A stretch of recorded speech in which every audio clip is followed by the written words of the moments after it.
السلام عليكم ورحمة الله وبركاته. صباح وناكن صاحب الكنا سودوادا وركا صباح نقضبضا وواوين وحا كمدا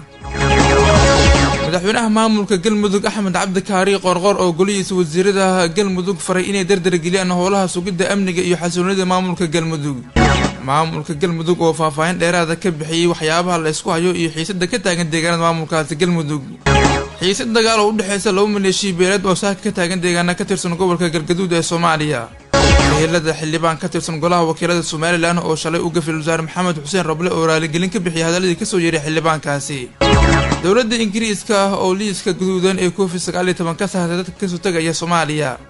dowladaha Soomaaliya iyo Sweden oo iska kaashanaya horumarinta mashaariic kala duwan oo laga fulinayo Soomaaliya wararka dibaddan waxa ugu waaweyn markab laga leeyahay dalka Mareykanka oo ku quusay xeebaha biyaha Shiinaha ismaqal wanaagsan saaxiibayaal jimcaha taariikhdan waxay ku beegan tahay 8 bisha 10 Oktoobar sanadka 2022 intaad maqasheen waxay ahaayeen qodobada warka subaxnimo kooda ugu waaweyn faahfaahinta ay ku dhameystiran ku soo dhawaada aanu ku bilownay saaxiibayaal madaxweynaha maamulka galmudug Axmed Cabdi Kaari qorqor ayaa xalay kulan degdeg ah waxa uu isku yeeray golihiisa wasiirada isagoona kulankaas golaha wasiirada kala hadlay arrimaha ku saabsan sugidda amniga doorashooyinka iyo xasilloonida guud ee maamulka galmudug waxa uu afray in il dardar geliyo howlaha markaasi ammaanka xilli ahlu sunna wal jamaa dhaqdhaqaaq xoog leh ka wado deegaanada ka tirsan maamulka galmudug madaxweynaha maamulka galmudug Axmed Cabdi Kaari qorqor ayaa shir gudoomiyay shirka golaha wasiirada galmudug oo xalay ka dhacay xarunta madaxtooyada dowlad goboleedkaasi ee galmudug kulanka ayaa waxaa lagu sheegay in diiradda lagu saaray qodobada ay ka mid yihiin xaaladda guud ee amniga galmudug arrimaha doorashooyinka dood iyo falanqeyn dheer kadib golaha wasiiradu waxay soo saareen qodobada soo socda goluhu wuxuu go'aamiyay in la dardar geliyo sugidda amniga iyo xasilloonida guud ee maamulka galmudug 2 goluhu wuxuu ugu baaqayaa kooxaha ku horan falalka amni darro inay ka waantowaan damacooda ay ku doonayaan si nabada goluhu wuxuu soo saaray in la dardar geliyo howlaha doorashooyinka ayadoona markaasi loo gudbiyay baaliray dhinacyada ay qusayso in ay gutaan waajibaadkooda ayaa lagu yiri war ka soo baxay madaxtooyada maamulka galmudug isla markaana looga hadlayay shirkiga golaha wasiirada ee xalay ka dhacay madaxtooyada maamulkaas oo shir gudoomiyay madaxweynaha maamulka galmudug Axmed Cabdi Kaari qorqor shirkan degdeg ah ee xalay yeesheen golaha wasiirada maamulka galmudug ayaa imaanaya xilli shalay uu iscazalay wasiirka amniga maamulkaas Axmed Macalin Fiqi dhinaca kalena wasiirka wasaaradda warfaafinta ee maamulka galmudug Axmed Shariif Alagle oo wareysi gaar ah siiyay warbaahinta gaar ahaan laanta afka Soomaaliga ee VOA-da ayaa waxa uu ka warbixiyay kulanka isugu yimaadeen golaha wasiirada uu shir gudoomiyay madaxweyne qorqor isagoona ka warbixiyay wararkii ugu dambeeyay dhaqdhaqaaqa iyo xiisadaha ka taagan iyo warar sheegay in ciidamo ka tirsan maamulka galmudug ay gadoodeen iscadaaladii shalay uu sacsalay kadib wasiirka amniga maamulkaas Axmed Macalin Fiqi waxa uu yiri dhaqdhaqaaqyo xoogan oo amniga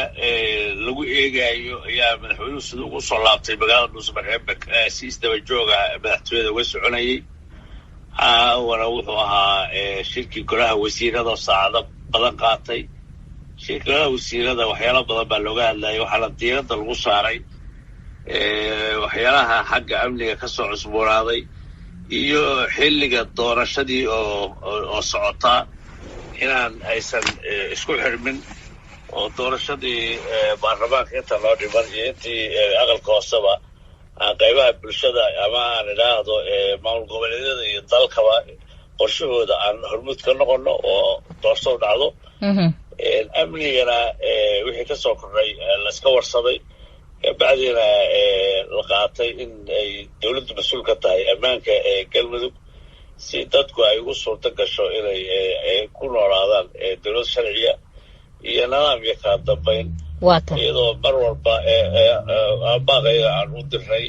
dadka Soomaaliyeed ama dadka reer galmudug ee jooga deegaanka inay ilaashadaan nabadda iyo kala dambeynta dowladda sharciga ee meesha ka jirtana ay la shaqeeyaan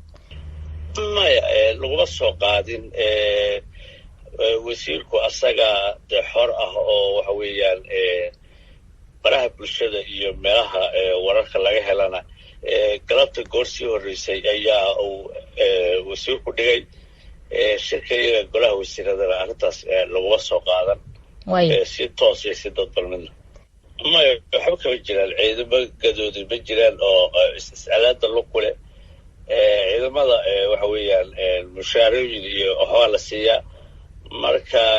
ciidamo aan mushaarka usoo dhicin oo ciidamada xilligii mushaarka la gaaray marka mar walba way dhacaan xagga farsamada mushaarku wax isdhaafdhaafaan marka dhalinyaro mushaarku usoo dhicin oo kuwii shalay usoo dhacay ku lug la weeyo waana arrin xalinteeda faraha lagu hayo wax ku saabsan ama siyaasad ama iscaasilaada ma lama tirin laakiin waxa weeyaan waa dhalinyaradu ulajeedadoodu ay tahay in xuquuqda ay lahaayeen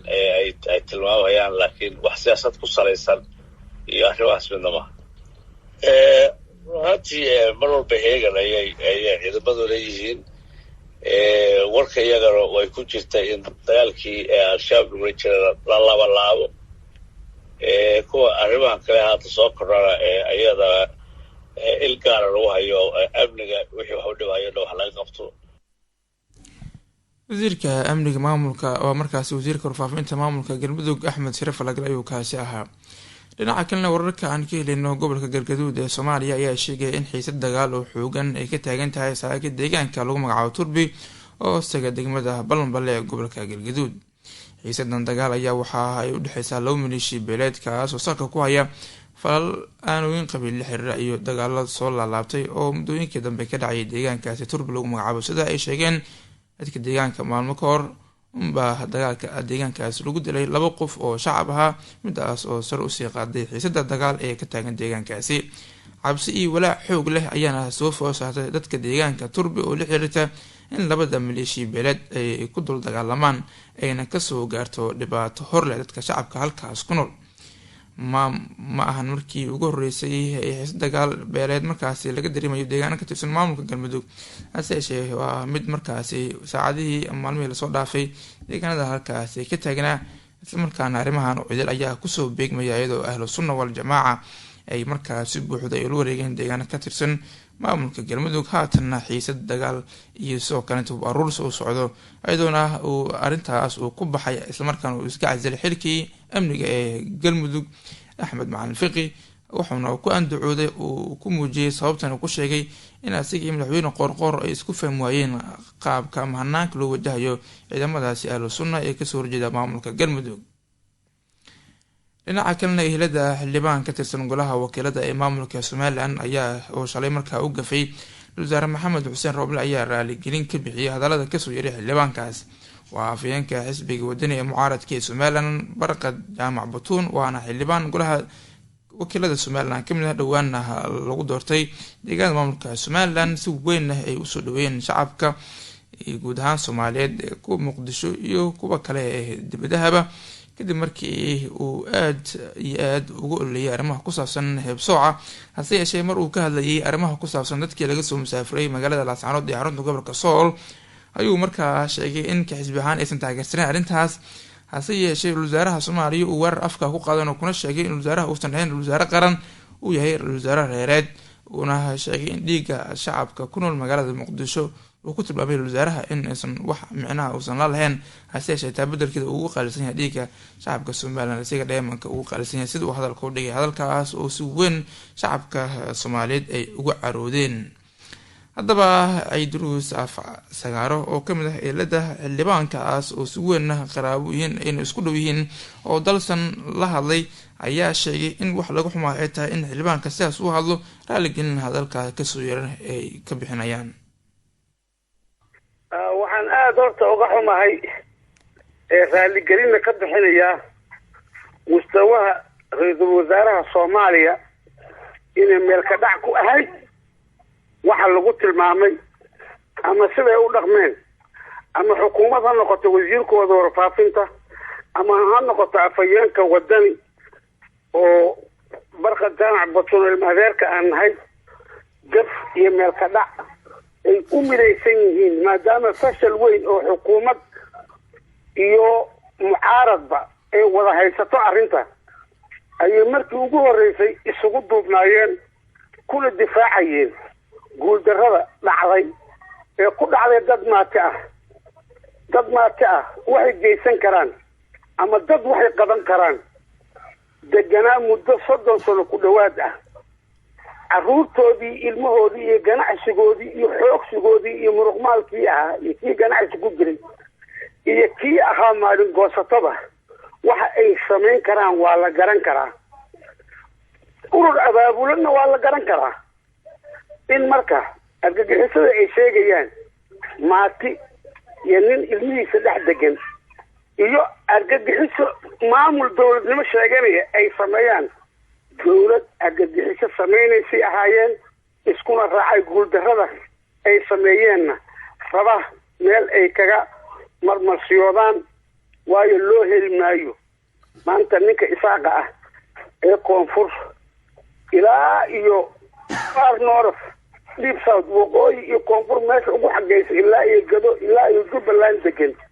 wax la hadli karaa ma jirto soomaalida koonfura waayo waa dad dalkoodii jooga lug ku lahayn wixii dhacay. dowlad soomaaliyeed oo tallaabo ka qaadi kartaan aysan jirin layskagana harayn kana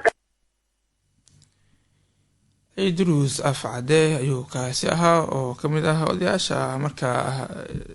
dhaqanka ee markaa qaraabada la ah xildhibaanka ka tirsan golaha wakiilada somalilan ee barqad batuun lagu magacaabo oo markaa shalay hadalla gaf ah usoo mariyay hawada wasaaraha soomaaliya maxamed xuseen rooble. dowladda ingiriiska ayaa markaasi liiska gaduudan ee covid-19 ka saartay dadka ka tegaya soomaaliya laga bilaabo 11 bishan aynu ku jirno ee October ayaa waxaa dowladda UK liiska gaduudan ama casaanka ee corona virus ay ka saaraysaa dadka ka tegaya Soomaaliya ee u socda dalka UK. xogayaha gaadiidka ee UK Grant Shapps ayaana ku dhawaaqay talabadan ay soo dhaweyn dadka Soomaaliyeed ee ku nool dalkaas Ingiriiska. arrintan ayaa ka dhigay in dadka Soomaaliyeed ee ka imaanaya markaasi ka tagaya Soomaaliya ay si toos ah u gali karaan UK iyaga oo aan meel kale soo marin ama aan la gelin karin karantiil. waxa markaa dadku inta badan dalalka ay ka imaanayana la marsiyo aysan Soomaaliya dadkooda ay halka aysan ka marinin. dhinaca kale waxa markaasi Soomaaliya iyo Sweden ay yeelanayaan iskaashi horumarino kala duwan oo dhinaca mashaariicda ah. wasiirka qorsheynta xukuumadda federaalka ee Soomaaliya Jamaal Maxamed Xasan ayaa xafiiskiisa ku qaabilay xarunta wasaaradda wafdi ka socda dowladda Sweden oo hogaaminayay safiirka dowladda Sweden oo fadhiya dalkeena Mr. Lindgard Beta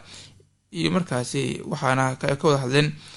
iyo sidoo kale madaxa aanrada hay'adda horumarinta iskaashiga caalamiga ee Sweden ee loo soo gaabiyo SIDA iyo kormeerayaal ka socday wasaaradda arrimaha dibadda ee dalkaas. madaxda dhinacyadooda kala duwan waxay isla gorofeen xoojinta xiriirka horumarineed ee labada dal, dhinacyada amniga, haweenka, dhalinyarada iyo dhaqaalaha iyadoo markaasi loo mariyo qorshaha sagaalaad ee horumarinta qaranka. danjiraha Sweden ee Soomaaliya ayaa carabka ku adkeeyay in taageerada joogtada ee Sweden ay ku aadan horumarinta Soomaaliya la dardargelin doono, wuxuuna ballan qaaday inuu xoojin doono qaybaha kale sida amniga, doorashooyinka iyo arrimaha muhiimka ah ee ku xusan qorshaha horumarinta qaranka. wararka Soomaalida ka baxsanna waxaa ugu waaweyn 15 aqoonsi oo Mareykan ayaa dhaawacmay kadib markii markab nooca biyaha hoostooda quusa ah oo xambaarsan hubka nukliyeerka uu ku dhaawacmay waxa aan la aqoonin xil uu ku dhex socday biyaha ku dhow badda koonfurta Shiinaha. maalintii Sabtida ayuu shirkan ku dhacay markabkan oo lagu magacaabo USA markaasi naaqodayaashan waxa ay soo saareen ama soo gaaray dhaawacyo fudud sida ay sheegeen saraakiisha Mareykanka. waxa ay mas'uuliyiinta intaas ku dareen inaan ilaa hadda la aqoonin sababta ay ku dhacday arrintan. hafeen hadlay ciidamada badda ee Mareykanka ayaa sheegay in markabkan uu hadda ku wajahan yahay dhulka uu Mareykanka leeyahay ee Guam lagu magacaabo. markii subaxnimo wanaagsan